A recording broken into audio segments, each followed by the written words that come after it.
teenage girl, a trusted friend, a blue tarp in the desert. In March 2020, 16-year-old Brittany Wakey told her dad she'd be back soon and got into a truck with someone her family completely trusted.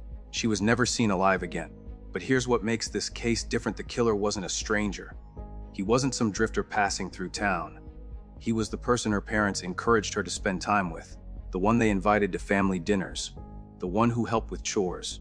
And for 3 days after she vanished, he played the role of the grieving friend, posting missing person alerts, joining search parties, comforting her family, until digital breadcrumbs revealed the truth. This is the story of how a small Nevada town learned that evil doesn't always look like a monster.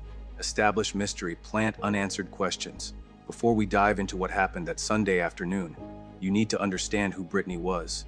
Because this wasn't a case of a troubled teen running away.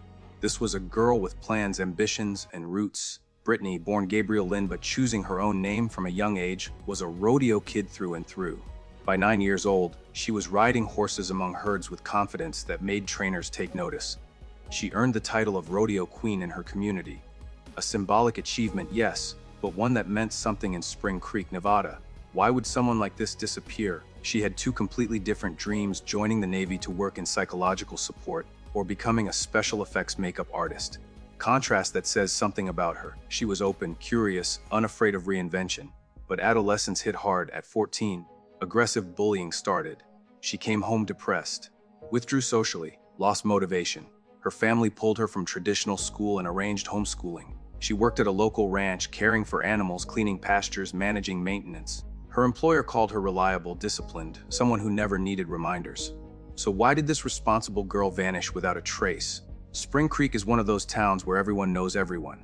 Population just over 20,000. Established in the 1970s for gold mine workers. Rodeo culture isn't just tradition here, it's life. Horseback riding shapes social status among teens, low crime. Tight-knit, the kind of place where people leave doors unlocked. How does murder happen in a place like this? Enter Bryce Dickey, same county, same rodeo scene, 2 years older than Brittany. He'd known her family since childhood. Locals regarded him as one of their own. To Brittany's parents, he was someone they felt they could trust. Not just trust, actively encourage. He spent time at their home, shared meals, helped with chores. He was one of the few people they trusted to look after their daughter. What warning signs did they miss? Among other teens, Bryce had a strong reputation. Confident, skilled with horses, charming, well-liked. But during the trial, something dark emerged. A former girlfriend testified that Bryce had used choking techniques on her during private encounters without consent. She asked him to stop. He ignored her. This happened at least 4 times. And here's the disturbing part: one of those incidents occurred on the same day as a candlelight vigil for Brittany. How did he hide this side of himself for so long? Let that sink in. While the community mourned, while Brittany's family searched desperately for answers, Bryce was crossing violent boundaries with another young woman. But we're getting ahead of ourselves. Let's go back to March 8, 2020, the day everything changed. Sunday afternoon, Spring Creek Community Center. Brittany sat in the hall scrolling through Snapchat while her father, James, worked on sound equipment for his music rehearsal. At exactly 30:30 p.m. she stood up. "Bryce is coming to pick me up. I'll be back soon." That was all she said. No further explanation. James later recalled she left in good spirits. A familiar blue pickup truck waited outside. Bryce Dickey behind the wheel. Brittany waved goodbye, got in, and the truck drove off. This was the last time her family saw her alive. But what happened in those next 2 hours? Bryce later claimed, initially, that he hadn't been with her long. Said he dropped Brittany near the school parking lot where she was supposedly meeting someone else. When pressed for details, his story became vague. He mentioned a stranger, in a cowboy hat, driving a green vehicle with decals. Someone he couldn't name or describe further. Hinted inconsistency without explaining yet. Investigators were skeptical immediately. It was Sunday. No school. No activity on campus. The area was empty. No cameras. No security personnel. Yet he claimed he left a longtime friend, someone he'd known for years, alone with a man he couldn't identify. Something felt off. By evening, Brittany's family grew worried. Her phone, usually always on and reachable, was going straight to voicemail. That was unlike her. Brittany was known for keeping in touch, responding quickly. The family's first step: contact Bryce. He repeated his story. Dropped her near the school parking lot. She said she was meeting a new friend. She walked toward another car with decals. He didn't wait to see her get in. Didn't speak to the driver. Didn't know who they were. He just drove off. Build the mystery. Why would he do that? In a small town like Spring Creek, a car with noticeable stickers would stand out. Yet no one else had seen this car. Only Bryce. There was roughly a 2-hour gap between the moment Brittany got into Bryce's truck and the first failed call to her phone, around 5:30 p.m. Her cell either died or was turned off manually. Up to that point, there had been no signs of trouble. We're not telling you what happened yet. That evening, Brittany's family took action, calling friends, checking messages, trying to figure out where she might have gone. Nothing made sense. Later that night, close family friends began sharing her photo on Facebook and Snapchat, asking anyone who had seen her after 30:30 p.m. to come forward. The following morning, March 9th, an official missing person report was filed. Local authorities acted quickly. Multiple search teams, volunteers, rodeo friends, neighbors' families, flyers posted at grocery stores, gas stations, pharmacies. Posters with Brittany's image appeared throughout Spring Creek and nearby towns. Social media erupted. Posts shared hundreds of times within hours. Classmates, rodeo teammates, neighbors, all worked to spread the word. Yet despite the expanding outreach, no credible leads emerged. Then something unsettling happened. Brittany's parents began receiving anonymous messages demanding $20,000 for a safe return. The messages contained threats and references to chemical substances, claiming she was being held somewhere. Cybercrime experts traced the text to a prepaid number registered with false information. The sender couldn't be identified, but investigators determined it was likely an extortion attempt, exploiting the family's emotions for money. The sheriff's office advised the family not to respond. The extortion was recorded as a separate criminal offense and, for the time being, wasn't considered directly connected to Brittany's disappearance. By now, nearly 48 hours had passed since she was last seen. The silence continued. Pressure and panic intensified. Rumors began to spread. Theories appeared on community boards. The sheriff's department urged the public to avoid speculation. Despite limited information, search efforts continued relentlessly. Locals combed remote areas, desert fields, back roads, dry creek beds. Some even used personal drones. Authorities worked with phone providers to trace the last known GPS location of Brittany's device. By the evening of March 10th, there were still no answers. Bryce remained the last confirmed person to see her. The idea that Brittany had simply run away was no longer plausible. And then, on the morning of March 11th, everything broke wide open. Locals driving along a rural back road in the Barnard Basin area noticed something unusual. Dark, dried stains in the sand. The location was about 18 miles from Central Spring Creek, nearly deserted. Nearby, they saw a blue construction tarp partially weighed down with rocks.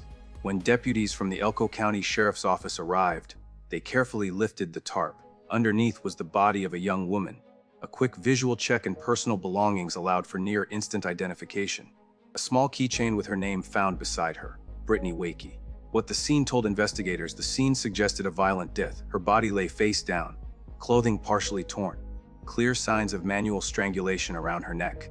But that wasn't what killed her. A deep puncture wound on the right side of her neck had severed a major artery. The medical examiner later concluded that this injury, causing rapid blood loss, was the primary cause of death, though asphyxiation also contributed. Evidence of violent assault was present. Injuries and biological traces on her inner thighs and pelvis confirmed this. Near the body, investigators recovered Brittany's white earbuds tangled in a bush a few yards away. The way they were caught on branches suggested she had been moved, or had moved through that grassy area while struggling. Physical evidence breakdown. Officers found a torn condom wrapper and a used condom, both containing biological material. Immediate DNA testing was ordered. About a third of a mile from the scene, search teams located her cell phone. The screen was shattered, the casing crushed. Clear signs that someone had attempted to destroy the device, likely to erase call history, location data, and messages. Even so, forensic teams managed to recover partial data from the SIM card and internal memory. Explain why this matters. This digital evidence would prove crucial. Experts confirmed that Brittany had been active on Snapchat late in the afternoon of March 8th, just before her phone stopped transmitting a signal. The scene also offered physical clues. Gravel and sand showed drag marks, indicating her body had been moved after she was unconscious or deceased. Scratches on the ground, torn fragments of fabric matching her clothing, small blood spatters in nearby brush, all suggested a struggle. Microscopic particles found beneath Brittany's fingernails were later confirmed through analysis to contain foreign biological material. Connect the dots. These samples were immediately sent for comparison against the suspect DNA database. The discovery of her body completely changed the course of the case. What had been a missing person investigation was now officially classified as a homicide. Now investigators had a body, physical evidence, DNA samples, and a defined crime scene. Explain the location's significance. The Barnard Basin area is remote and rugged, not a place people pass through casually. No nearby homes, almost no traffic, little chance of random witnesses. That level of isolation likely allowed the crime to occur without immediate discovery. News of the body's discovery was tightly controlled.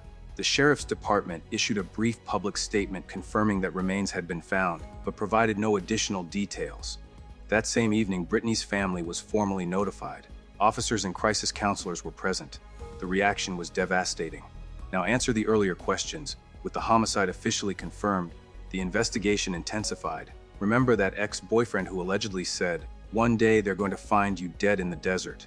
Investigators reviewed text logs, social media messages, and witness statements, but they found no direct connection between the threat and Brittany's death. His phone records, work schedule, and surveillance footage confirmed he was elsewhere on the day she went missing. He had a solid alibi. He was cleared of suspicion. Eliminate red herrings systematically. Next, the unknown contact appearing in Brittany's Snapchat messages under the alias JT. Police checked every possible match in the county. Several young men were interviewed. One who drove a green pickup similar to the one Bryce had mentioned initially drew attention, but his alibi held. Cell tower data, surveillance footage, and witness statements all confirmed he was in another town at the time Brittany vanished. Officers checked every registered green vehicle in the area. Agricultural trucks, private SUVs, ranch vehicles, no matches. Circle back to Bryce. As each of these potential leads was eliminated, investigators began to question the entire narrative. Bryce's story about a mysterious stranger in a green truck started to seem less like a real person and more like a detail intended to mislead the investigation. But at that point, there wasn't enough solid evidence to charge Bryce, so police continued exploring other possibilities until the digital forensics came back. I want you to imagine something for a moment. You're a parent in a small town. Your teenage daughter has a friend, someone you've known for years, someone you've welcomed into your home, someone who seems reliable, trustworthy, kind. You encourage the friendship. You feel relieved she has someone looking out for her, especially after the bullying she endured at school. Now imagine learning that this person, the one you trusted, was the one who hurt her. That's the nightmare Brittany's family lived through. James Wakey was Brittany's closest confidant. They practiced music together, discussed future plans. He sensed when something was wrong. On March 8th, when Brittany said, "Bryce is coming to pick me up, I'll be back soon," James had no reason to worry. This was routine, normal, safe. How could he have known? Here's the thing about cases like this: we want warning signs to be obvious. We want red flags to wave boldly. We want to believe we'd know if someone was dangerous. But real life doesn't work that way. Bryce Dickey looked like every other kid in Spring Creek. He competed in rodeos, attended school events, presented himself well in public. He was charming, confident, skilled. The warning signs were there, but they were hidden. That former girlfriend who testified about his violent behavior. She likely felt trapped, scared, unsure if anyone would believe her. This is why Brittany's mother, in her brief statement after the verdict, said, "Trust should never be given blindly, especially in a town like Spring Creek where everyone knows one another." It's not about paranoia. It's about awareness. The investigators on this case faced enormous pressure. A small sheriff's department with limited resources. No immediate access to a wide range of forensic experts. Some tests had to be sent to the state lab, extending the timeline. But they kept going. They followed every lead, eliminated every dead end, verified and documented everything before dismissing it. And when they returned their focus to Bryce Dickey, they built an airtight case. The first major inconsistency emerged from SnapMap, Snapchat's location sharing feature. Data obtained by law enforcement showed that at the exact moment Brittany's phone went dark, her device and Bryce's phone were pinging from the same location, the Barnard Basin Desert. This directly contradicted Bryce's original statement. He'd insisted he never left town that day, but there was more. A selfie was found on his phone, taken in the same desert area where Brittany's body was later found. Metadata confirmed the image had been captured on the very day she disappeared. Then came the DNA match. Genetic material collected from the scene was compared to a sample taken from Bryce under a court order. The results confirmed a match. Contact between him and Brittany had occurred on the day she disappeared. Additional evidence is scratches on Bryce's body, documented just one day after Brittany's death. He claimed the injuries came from working with horses, but the marks didn't match that explanation. They were parallel and jagged, consistent with fingernail marks. Forensic testing revealed biological traces beneath his skin that matched Brittany Wakey's DNA. Meanwhile, the green truck theory was officially ruled out. No vehicle fitting that description appeared on local traffic cameras. No witnesses reported seeing such a vehicle in the area either. Investigators also recovered deleted Snapchat messages from Bryce's phone with the company's assistance. They restored fragments of these conversations. The messages showed that Bryce had pressured Brittany to meet him that day, even after she expressed hesitation. The encounter was neither spontaneous nor casual. Once all this evidence was compiled, police brought Bryce in for a second round of questioning. This time, his story began to unravel. His new account didn't match his earlier statements. He couldn't explain why he'd been in the desert. He couldn't explain why his DNA was on her. He hesitated frequently, changed his phrasing, tried to divert the conversation. By that point, investigators no longer considered him a witness. They saw him as the prime suspect. The trial for Brittany Wakey's murder began in March 2022, nearly 2 years after she disappeared. Bryce Dickey was charged with first-degree murder and assault with intent. From the outset, the case attracted intense public attention. The courtroom was packed every day. Journalists, community members, and Brittany's family all attended. Deliver final answers with authority. The prosecution's case relied on several key pieces of evidence. DNA analysis placed Bryce at the scene. Medical experts testified about physical trauma, injuries consistent with strangulation and multiple stab wounds. Digital forensics played a critical role. The collection of electronic data helped jurors reconstruct the timeline and understand the full truth.